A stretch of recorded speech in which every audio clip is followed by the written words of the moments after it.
Let me introduce our panel of experts. We have among us Professor Sabrina Suhail Pal, a renowned dermatologist known for her extensive research and clinical practice. She is recognized for her dedication to medical education and mentoring students who are themselves supervisors and mentors now. She headed the Department of Dermatology, Mayo Hospital for a very long time with excellent contributions. Under her guidance, the department reached unmatched heights. Thank you, madam, for being here. It's a pleasure to have you. Then we have another renowned, distinguished figure in the field of dermatology with a wealth of experience in clinical dermatology, Professor Shahbaz Aman. He is known for his excellence in patient care and medical education.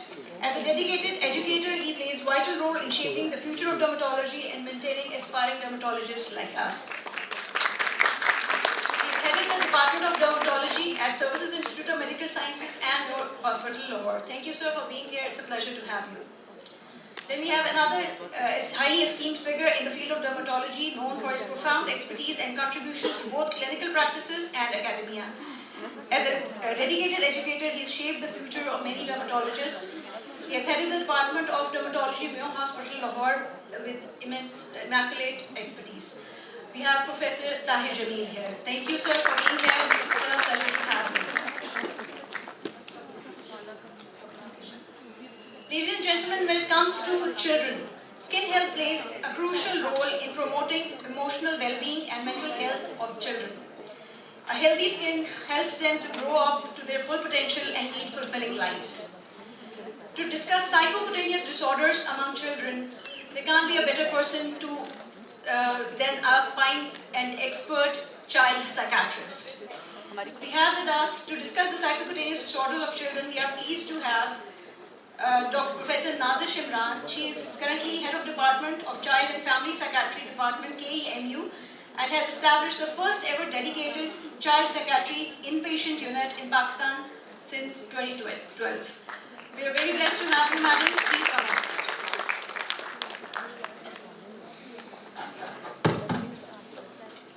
Attention, please.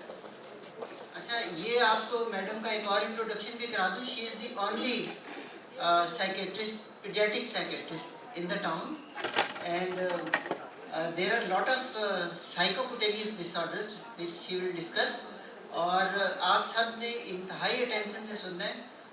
Otherwise, I will ask the question. Thank you. Thank you so much. Assalamu alaikum everyone, and it's an honor to be here, and thank you so much Professor Faria and all the team who have invited me to share some thoughts with you. And it's so wonderful to know the subspecialties being emerging and being recognized. और Dr. Faria ने तो एक जुमले में कहा कि department recognized हुआ है. I can imagine कि इसके पीछे कितनी effort गई होगी, because that's the same process which we went through in KE when we tried to accredit our department, and alhamdulillah, child psychiatry department Medical University became the first accredited CPSP second fellowship training site in Pakistan, and we've got 2 fellows who were inducted 2 years ago, and hopefully the induction would continue. But there is so many people put an effort before you are able to achieve that milestone. So I will be talking about the common psychocutaneous disorders in children and adolescents. When we talk about psychodermatology, it's an expression of interaction between skin and mind. And particularly, the adverse impact of skin diseases on individual, both physical as well as emotional well-being, is well recognized, especially in children, because they are, it affects their growth, it affects their development. And we do know that the psychological and psychosocial issues that a child or young person may face can also manifest as skin problem. And that is why it's important that whenever we are talking about children in context of any illness, a holistic approach focusing on biopsychosocial model is always needed, whether we are talking about cancer, whether we are talking about chronic illnesses, diabetes, and so others. So when we talk about psychocutaneous disorders in particularly, there are different classifications, but this is the one which is generally very commonly used. One is the dermatosis of primary psychiatric disorders, and I will be focusing on 2 to 3 because of the limited time, just 2 or 3 which we see very commonly in our setup. Dermatitis artifacta, para artifacta, then somatoform disorders, body dysmorphic disorders. Then there are psychosomatic diseases which are dermatosis, but there is a multifactorial basis and does have a psychiatric component. And among them, you are the expert among all these disorders. And then there are psychosomatic diseases which are secondary psychiatric disorder due to disfiguring dermatosis and are associated with depression, anxiety, and delusional symptoms. So due to, I've got I think 10 minutes, so in that I will cover only 2 or 3 which we see commonly. The first one, which is a very common presentation in our OPDs, is trichotillomania. Majority of the time the patients are referred from the dermatology, that sort of child has presented with baldness and there is clinical impression that sort of there are psychological factors contributing to it. But many a times the referral is from the surgery department. And mainly the child has presented there with intestinal obstruction, with severe abdominal pain. And when they operate, they find that hairs ki jo hai wo ball hai. And that's the first time when the family realizes that sort of the child has been eating hairs and it results in obstruction, and that's how. So these are the 2 common pathways. And we've seen children as young as 7 or 8 years old presenting with from repeat surgery because of this issue. So when we talk about trichotillomania, it's mainly a self-induced non-scaring alopecia. And there is repetitive self-pulling of the hairs. Taking a detailed history and also on clinical examination, there are different health hair lengths are noticed. There are broken hair, there is new growth, there is negative pull set, which is different from other fungal infections and other which can cause baldness, and which the hairs are easily pulled. It's a body-focused repetitive behavior. Usually the children have an impulse control issue, which is driven by an underlying need to reduce tension or stress by pulling hairs. Clinically, majority of the time we see children who are 10 years, 11 years. It's also more common in adolescents, 13, 14 years of age, especially among females. There is existence of nervousness, which is associated with pulling the hair and relief afterwards. There is reduced tension, depression and anger. And the children, they do sort of try to conceal it. At times I come across children who are pulling hairs of the legs because that is not noticeable, but more common sites, it can involve different sites. And it is a prevalence of 1 to 2%. As I said, between 8 to 12 is the common presentation. There is shame, struggle with low self-esteem. And they do avoid pulling in social situations. Majority of the time in the history, these are the children who are engaging in this behavior in isolation when they are alone or in their own rooms. And as I said, there are multiple, so this is eyebrow, so commonly face and scalp is another sort of common. So majority scalp, but eyebrows and eyelash pulling is also very commonly seen in these children. So these are examples of those. So when assessing, it's important to take a detailed history and appropriate skin examination as well as mental health evaluation. We do use Kipling method very frequently when we are assessing children where there is a lot of information which is not easily sort of provided, in which we use 5 W's and 1 H. So we want to know who, what, where, when and why and how. It's a systematic way of probing, and the answers to this does give important clinical information. 2 distinct types of hair pulling is seen. One is automatic and the other is focused. In children, usually we notice automatic one, and the child says कि मुझे पता ही नहीं चलता, जो है वो खुद ही से जो है ना वो हो जाता है, या जो है I try to sort of resist, but अक्सर पता ही नहीं चलता जब मैं पढ़ रहा हूँ या ये कर रही हूँ, and so on.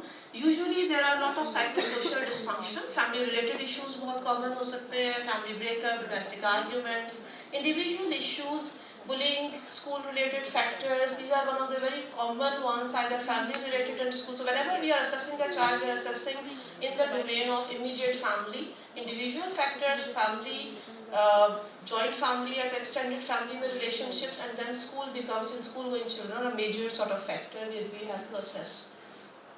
Usually, by the time the children present with this, there are usually quite serious emotional disturbances associated, one can imagine. So majority of the time severe anxiety and depression may be present, and in those situations we end up using SSRIs where needed. but main focus is on cognitive behavior therapy, जिसमें covering the area, how to give the same sensation by using other methods, and how to address our thoughts and stress reduction. These are some of the strategies which we do use. Whenever you come across any child with trichotillomania, it's important to know the post-pulling behaviors as well, because sometimes the children just pull it and throw it, sometimes they eat it, and that's how sort of intestinal obstruction and so on presented, so it's important to inquire about that. The next which I will sort of talk about is dermatitis artifacta. Not too common presentation in younger children, but sort of in 10 years plus, again this is a common presentation. A psychocutaneous disorder in which the patient consciously creates lesion on skin, hair, nails or mucosa to satisfy a psychological need. And usually it's more common in adolescents. However, very young children we rarely sort of see dermatitis artifacta. What are the clues to the diagnosis of dermatitis artifacta? First is hollow history. So when you try to assess, there is lack of detail how the lesions appear. Usually there is sudden appearance, irregular geometric shape. What a term which we use in psychiatry is labella indifference. So a child will present with psychosomatic symptoms. So you can imagine एक बच्चा जो है रात को सोया है और सुबह उठ रहा है उसे नजर नहीं आ रहा. Sudden vision loss. You would imagine the child would be extremely upset or extremely disturbed. But when you are assessing that child, you do not get that sense of the distress which should be associated with that serious a symptom. और बच्चे का हाथ काम करना बिल्कुल बंद हो गया, and so on. So labella indifference or indifference to the symptom should raise suspicion that what's happening and to explore it further. And then sort of usually there may be attention issues, a sibling with who is taking lots of parental attention, and lesions can vary from swelling blisters to serious scars and can be used by a variety of chemical or mechanical means, and often there are other somatizing symptoms as well. Recurrent abdominal pain, functional epileptic fits are very, very common. I think one of the highest presentation in my OPD, apart from intellectual disability and autism spectrum, the second common is somatization, or often you have fainting episode, behoshi ke daure, jhatke which are not epilepsy. This is very common in children in our part of the world. So अक्सर combined somatic symptoms हमें नजर आते हैं. When we talk about treatment, it's very, very important to have a non-judgmental approach. Empathic approach and direct confrontation should be avoided. It's only by developing that rapport and treating the scars or the symptoms which you are seeing dermatologically, you can then take in and sort of try to explore the possibility of psychosocial factors. Referral to psychiatry is often refused in these situations, but it's important to have a teamwork in order to extend, because these tend to wax and wane with the circumstances of the patient's life. So if a child is presenting with this, you are in the long haul and it's likely to be repeated in future as well. Another one is skin picking disorder, which again we see commonly in children. Usually it's characterized by repetitive and compulsive picking of hair resulting in tissue damage and leads to relief in anxiety. And when the person attempts to suppress that, this can lead to psychological distress. Usually there is ritualistic fashion, followed by feelings of gratification, relief or pleasure. When I talk to the children, they feel seeing a girl, 13-year-old, repeated self-harm behaviors along with the skin को pinch करके पूरे जो है ना बाजू पे जो है वो scars हुए हुए थे और कुछ नए थे. And she said, I feel relaxed.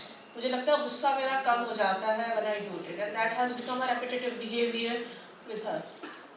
Clinically features, again there may be pre-existing skin problem like acne और उसमें फिर जो है वो दाने छीलते हुए and then it becomes much worse. And common sites of involvement are face and back, और अगर back पे हो तो usually butterfly lesion नजर आता है, तो जो accessible areas होते हैं वहाँ पे जख्म होता है, center की तरफ नहीं होता, तो typical butterfly like presentation should be a clue. And mostly it's by fingernails ज़्यादा use होते हैं, बहुत commonly जो है कोई mechanical चीज़ use होती है. And again, these are the children who should be managed in combined, preferably if possible, psychodermatology clinic. Usually you have to detail explore the psychological trauma, quite often abuse, physical, emotional or sexual abuse can present in these situations. Precipitants can be bereavement or poverty, and social isolation may be the predisposing factors. Last, but this is again, Dr. Sumaira would agree that following COVID, one of the things which we are seeing, especially in younger sort of or adolescent, early sort of 10 to 15 years, extreme increase in anxiety and self-harm behaviors which we have seen. They were there before, but following COVID in the last 3-4 years, we have definitely seen a significant increase in these behaviors. And unfortunately, adolescents are going through a very tough time, if I would say, based on how they are presenting in clinically. I had hardly seen any young child presenting, and now I'm seeing at least 3 to 4 children on regular basis, 8 years old, 9-year-old presenting with self-harm behavior. So 8 and 9 years old with suicidal attempts needs to raise concern in the society why it's happening. So skin lesions usually result from self-injury in order to reduce emotional tension. Usually the lesions result from intense impulse of harming the skin. These are some of the examples. The first one is from a book, but the second one is a child who presented to us, 11-year-old boy who presented to us with post-traumatic stress disorder following abuse. And this was a boy who had self-harm. The other girl, you can see the old scars as well. 14-year-old, long history, टांगों के भी scars थे, हाथ में भी, चूड़ी से जो है ये सारे scars जो है वो किए हुए थे. And this was a repeated pattern and severe emotional disturbances associated with that. So in these patients, psychiatric referral examination is mandatory because quite often these neurotic exoriations can be the first sign of extreme psychiatric disorder. Just 2 days ago, I was seeing a girl and she presented mainly with depression symptoms and self-harm behavior, but what was underlying was incest which was happening at home. So the symptom may be the manifestation of what the child is suffering in the environment, and that needs to be taken into account. Another sort of common which you will be seeing in peds dermatology are children with neurodevelopmental problem. This was a child with autism who mainly presented for repetitive behavior.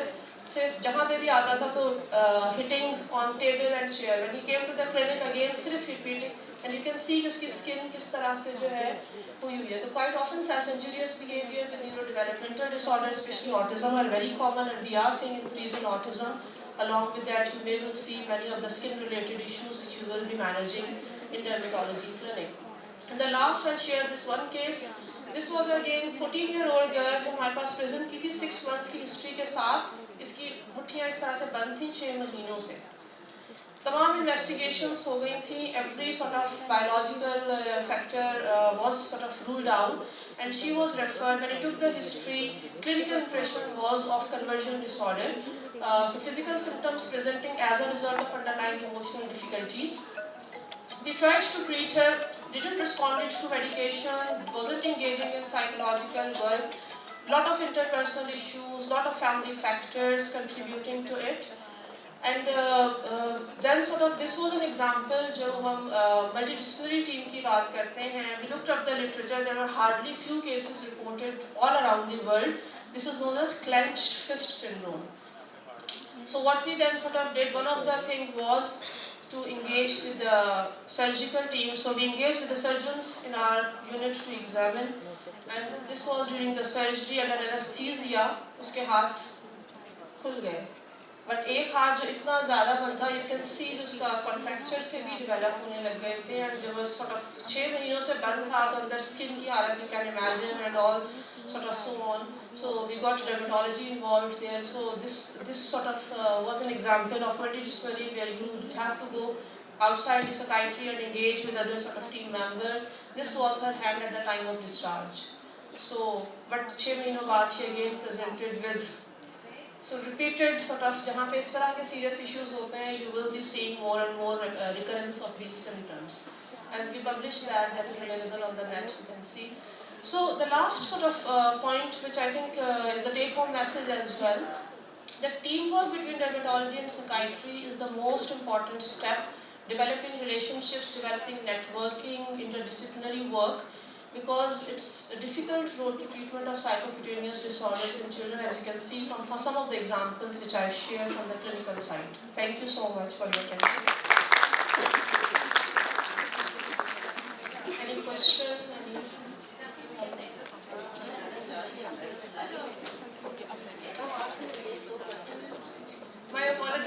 thankfully we've got talks preparation going on in my own department today. So thank you very much madam. एक जो चीज़ यहाँ lacking है कि child psychologist या psychotherapist जो है उसके लिए आप हमें क्या गाइड करेंगे, क्योंकि अक्सर जो बच्चे होते हैं उनको अगर हम डायरेक्टली रेफ़र करेंगे साइकेट्रिस्ट के पास जाएं तो पेरेंट्स भी बड़े अपसेट होते हैं और बच्चे डबल अपसेट हो जाते हैं, तो उसके लिए आप हमें ज़रा गाइड करें कि कैसे आप। देखिए, स्टिग्मा जो है वो साइकाइट्री का बहुत ज़्यादा है, even with in the medical professionals. तो एडल्ट्स को ही रेफ़र करना बहुत मुश्किल होता है, तो बच्चों को जब भी आप पेरेंट्स को कहेंगे तो पहले से हमारा बच्चा पागल तो नहीं है, that's the common sort of stigma which you will come across. And I think that's why I mentioned that before referral the relationship which you build with the family, trying to sort of engage, because parents कभी भी बच्चे का बुरा तो नहीं चाह रहे होते हैं, और लेकिन वो denial बहुत ज़्यादा होता है। The more counseling the family that why it is needed, helping them to understand the link between physical and psychological factors, so it all goes back to the relationship which you are building, which will help or smooth the referral process. और quite often अगर joint clinics हो तो that can be one way to address, क्योंकि कई में we are trying to now establish PEDS के साथ liaison clinic. So rather than them coming to us refer तो आएंगे, but whether we can have maybe resources कम है तो every 2 weeks we can have a joint clinic. So pediatrician is sitting there, our team member is sitting there, so that any child who is coming, so that could be one way to sort of get more acceptance in the society. So madam आप भी आपसे request yes बाद में भी बात करेंगे, लेकिन जो what I see amongst the dermatologist, खासतौर पर ऐसे केसेस में कि ओवरवेलमिंग स्किन डिजीजेज हैं जिसमें डेफिनेटली साइकोलॉजिकल डिस्टर्बेंसेस होते हैं, giving time to the patient, spending time with the patient, listening to the patient. आपको जब भी उनको सुनेंगे करेंगे, उनको वही रिपोर्ट डेवलप करेंगे, आप उनका आधा प्रॉब्लम सॉल्व कर देंगे। Once they have a confidence in the dermatologist, वो आपको जिधर भी भेजेगा वो जाएगा। This is my experience. And just one thing जो मैडम ने बात की, वही जो मैंने कहा कि relationship जो आप build करते हैं, there is one concept which you can look on the net, psychological first aid. And I think every person who is dealing with children in any capacity, चाहे वो school teacher है, चाहे so on, so there is a lot of information, psychological first aid for children. So all the doctors should be trained in it, क्योंकि बहुत सी चीज़ें आप अपनी ही capacity में पेशेंट को काउंसल कर सकते हैं, not necessarily being referred to psychiatry all the time. Thank you very much, ma'am. Thank you so much, madam. It was indeed a very enlightening talk on psychocutaneous disorders.